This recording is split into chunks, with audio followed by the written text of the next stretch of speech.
Scrub peelingimiz açıldı. Damla akşam.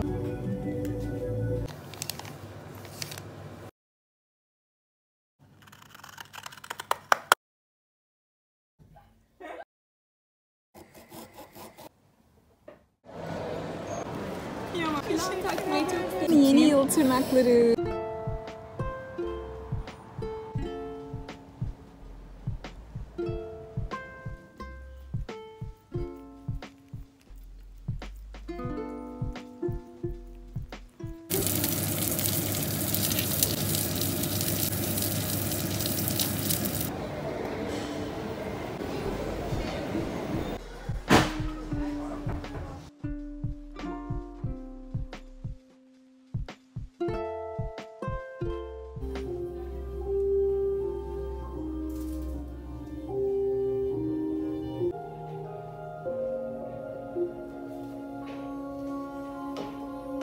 Onun için şimdi bir mikro peeling, bir kil maskesi yapacağım. Tam bana göre değil mi? Yani tam size göre, aynen.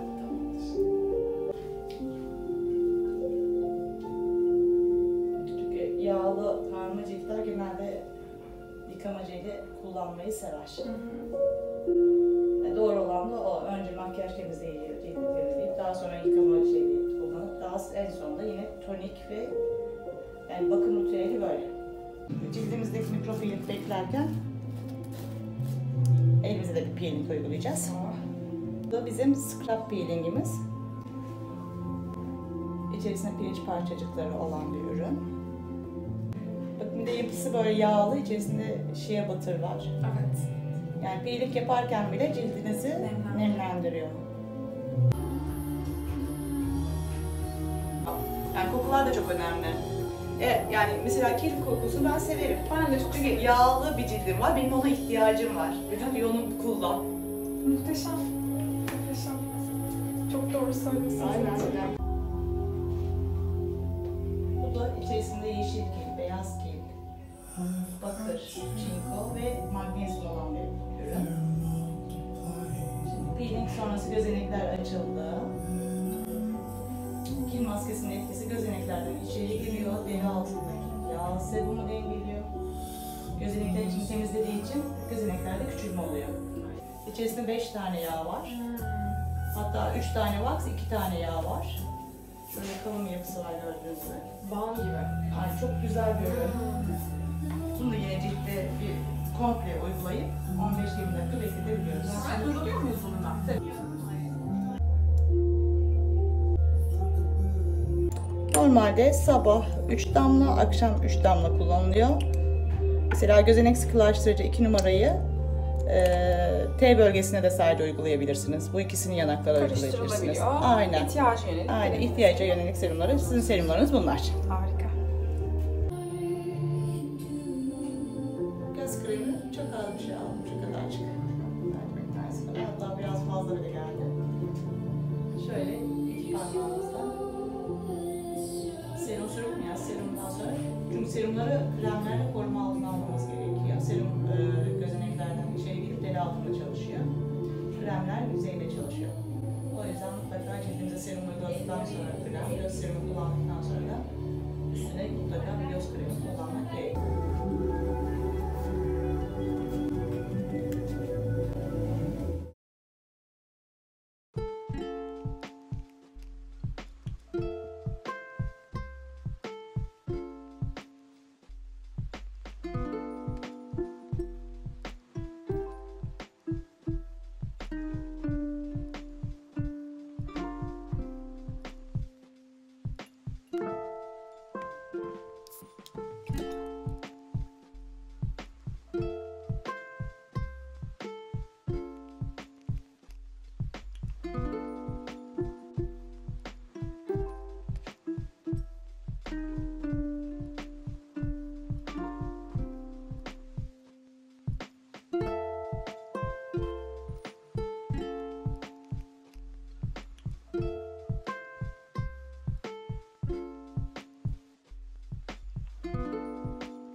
açmaya kıyamadım. Kıyamadım. Şuna bakar mısınız? Valla daha iyilerine layıksın ama. Çok iyi. Hem de şeyle. Çamaşır. Arkadaşlar, Yeni yıl konsepti. Ay, bakar mısınız şuna? İlk ısırığı siz alın. Evet.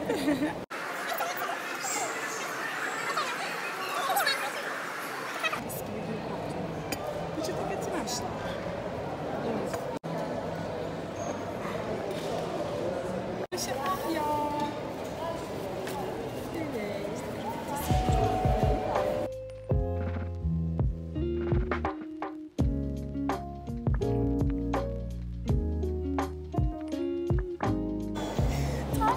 Bu yeşilden gömleğin vardı senin bir tane.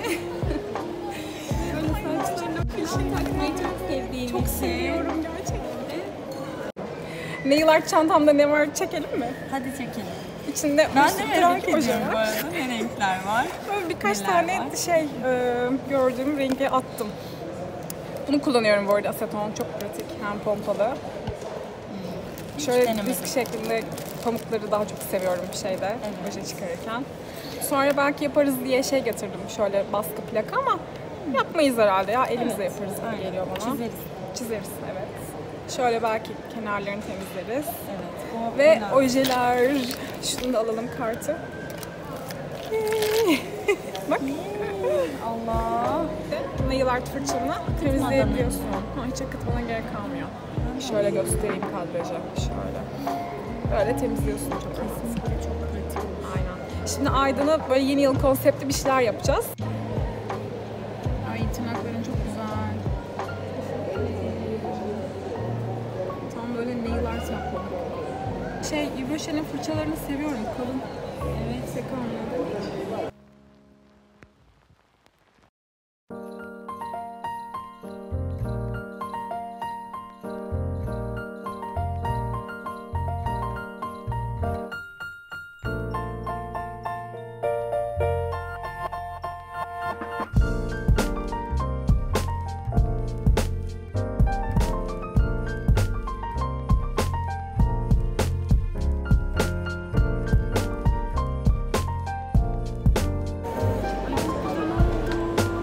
Bayıldım. Evet. Ay çok tatlı oldu. Bayıldım. Bir de cila geçeceğiz, tam olacak şimdi. Gelelim. Müthiş oldu. Vallahi işte. Ay çok güzel. Iıı. Ay çok güzel oldu. Cila da geçelim. Şöyle pırıl pırıl parlasın.